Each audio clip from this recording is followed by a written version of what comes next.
Oke, kembali lagi di Sok Jari Pandit, dan kali ini gue akan bukan bahas tentang liga, karena liga nanti malam baru akan mulai.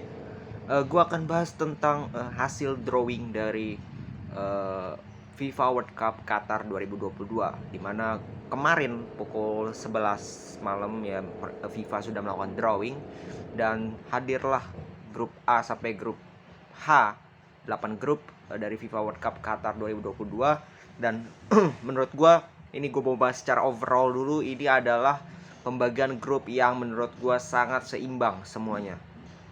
Setiap grup mempunyai kesulitan yang hampir sama. Menurut gue tidak ada grup yang seperti Euro kemarin, grup neraka di mana Portugal, Jerman, Prancis satu grup, nggak ada. Jadi murni paling maksimal 2 tim kuat lah dalam satu grup. Sisanya cukup seimbang. Oke, langsung aja kita akan bahas dari grup A. Grup A itu adalah tuan rumah Qatar, Ekuador, Senegal, dan Belanda. Ya, di atas kertas gue bilang ini grup akan dimiliki oleh Belanda. Belanda menurut gue cukup akan apa ya, di atas kertas ya, di atas kertas itu sebentar. Di atas kertas itu mudah lah untuk Belanda mampu lolos menjadi juara grup. Oke. Paling yang menurut gue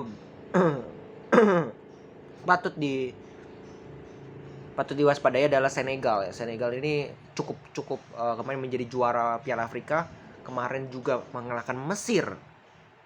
Dan kita tahu pemain-pemain ini bukan pemain-pemain yang dikatakan ecek-ecek ya. Ada Sadio Mane, ada Eduardo Mendy, ada Idrissa Gueye, ada ya ada beberapa pemain yang cukup terkenal lah, cukup bermain di di di luar, di liga-liga Eropa, top Eropa. Jadi mungkin tantangan terberat dari Belanda adalah Senegal. Ekuador menurut gue ya selesai lah menurut gue. Qatar juga walaupun mereka tuan rumah, but sorry to say kekuatannya belum cukup lah untuk bisa menggeser Belanda dan Senegal. Menurut gue Senegal dan Belanda yang peluang lolos. Belanda peringkat 1, Senegal peringkat 2. Kita lanjut ke grup B. Grup B ada Inggris, Iran, Amerika Serikat, dan satu lagi menunggu playoff Eropa ya, Eropa, kualifikasi Eropa yang kemarin ketunda gara-gara Ukraina ya. Jadi antara Ukraina, Skotlandia atau Wales ya, itu yang akan menjadi di grup ini. Nah ini cukup seru juga. Kalau kita lihat Inggris di atas kertas, apalagi di atas kertas Inggris mempunyai peluang paling besar untuk menjadi juara grup bahkan. Tapi kita tahu sendiri Inggris ini kalau di turnamen-turnamen besar seperti ini kadang-kadang suka tidak konsisten atau suka menurun performanya, terutama Harry Kane. Harry Kane yang sangat luar biasa di kualifikasi bisa jadi menurun seperti kemarin di Euro. Baru di pertandingan terakhir kalau nggak salah 2 gol. Sebelumnya nihil gol. Dan ini yang menjadi PR juga bagi Southgate, bagaimana dia mampu mengamankan dulu deh minimal juara grup, karena itu akan membuat jalan mereka nanti di playoff di babak knockout itu lebih mudah. Nah kita menunggu juga nih sisa satu lawan ini kan praktis antara Ukraina, Skotlandia, Wales ya. Di atas kertas juga tidak terlalu kuat lah. Tetap unggulannya adalah Inggris menurut gua yang lolos. Yang peringkat 2 itu masih bisa direbut oleh USA, Amerika Serikat, atau yang menang playoff ini. Prediksi gue sih Wales yang akan lolos. Jadi peringkat 2 akan direbut oleh Amerika Serikat ataupun Wales. Terus grup C, Argentina, Saudi Arabia, Meksiko, dan Poland. Nah ini cukup seru juga nih kalau kita lihat. Argentina akan ketemu dengan klub Amerika juga, tapi bukan Amerika. Meksiko ini kalau nggak salah bukan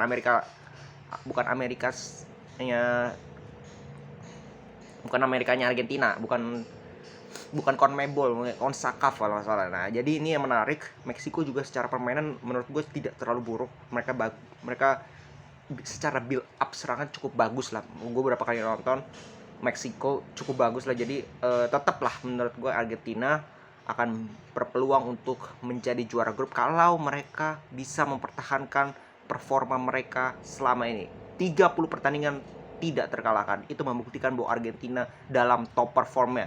Terutama pemain-pemainnya juga, pemain-pemain sekarang ya kualitasnya cukup bagus. Kalau kita lihat seperti Rodrigo de Paul, Messi, ada Di Maria, ada Dybala, ada siapa lagi?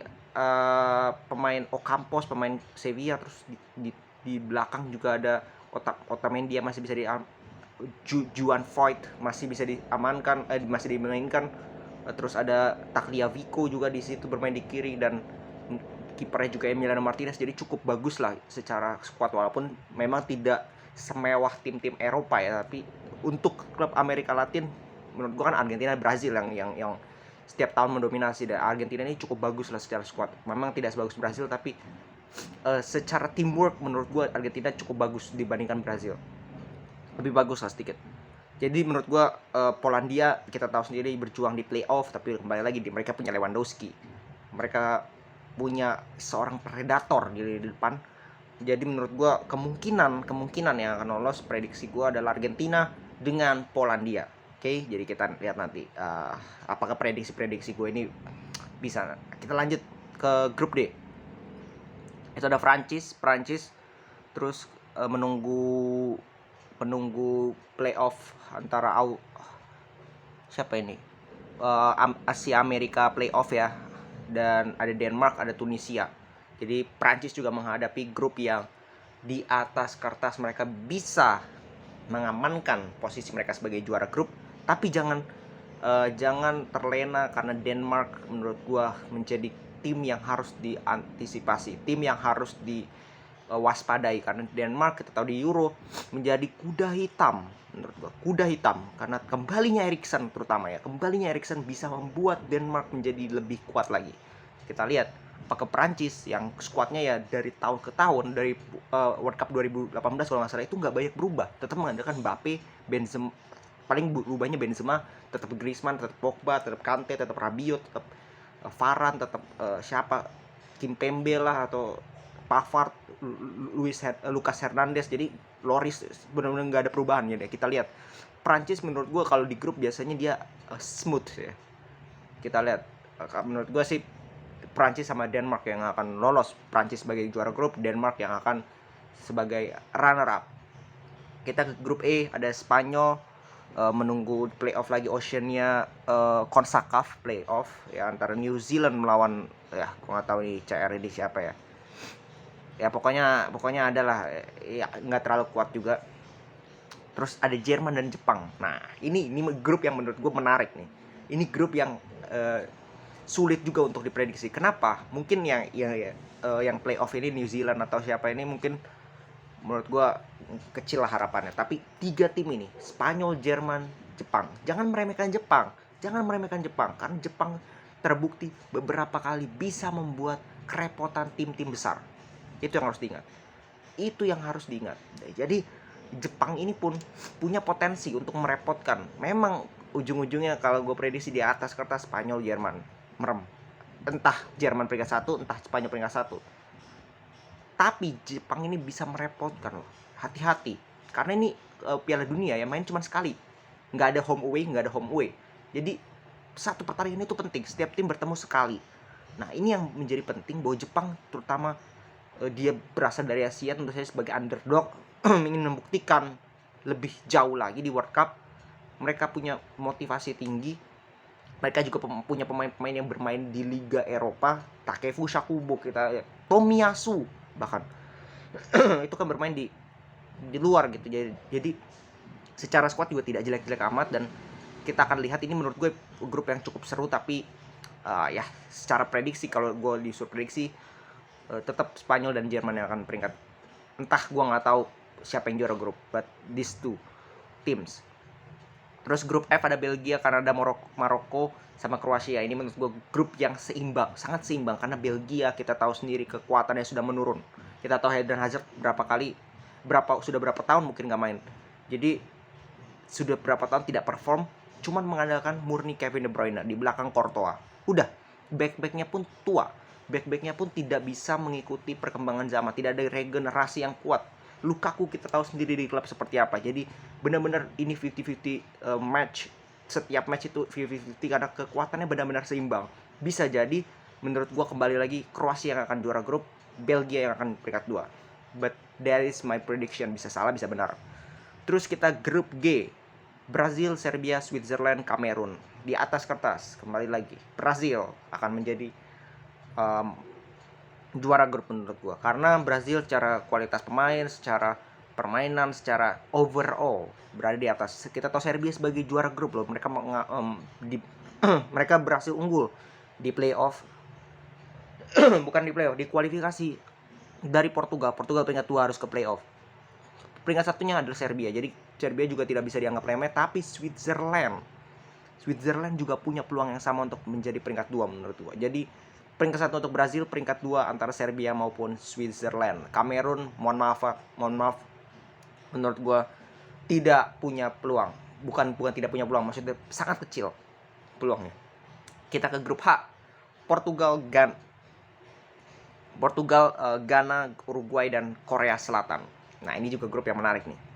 Kalau kita lihat Portugal di 2015, mereka tersingkir di playoff di babak 16 besar oleh siapa? Oleh Uruguay. Kita ingat tragedi Ronaldo dan juga Cavani, bahwa Ronaldo menggandeng Cavani untuk keluar lapangan ketika Cavani cedera.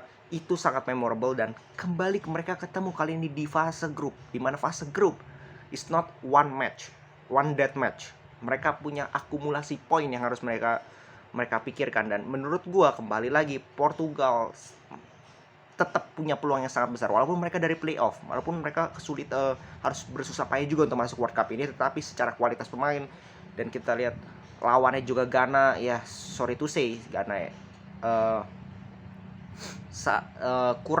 menurut gua kurang mengena lah, kurang punya kualitas, kurang cukup kualitas untuk bisa lolos ke babak selanjutnya.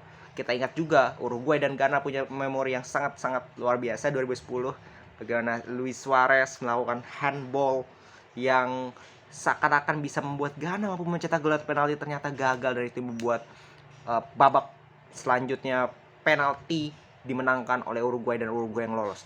Jadi 2010 akan terulang lagi memorinya di grup ini. Ini adalah grup yang begitu menurut gue akan menguras banyak emosi. Korea Selatan jangan diremehkan juga, karena Korea Selatan kita tahu sendiri ada seorang Son Heung-min ya, yang punya mungkin 1/10 peluang lewat counter attack yang seperti diandalkan Korea Selatan pada biasanya untuk bisa menghukum Portugal dan juga Uruguay. Tapi untuk prediksi siapa yang lolos, gue tetap mengungkapkan Portugal dan Uruguay. Oke, Portugal sebagai juara grup dan Uruguay sebagai runner up.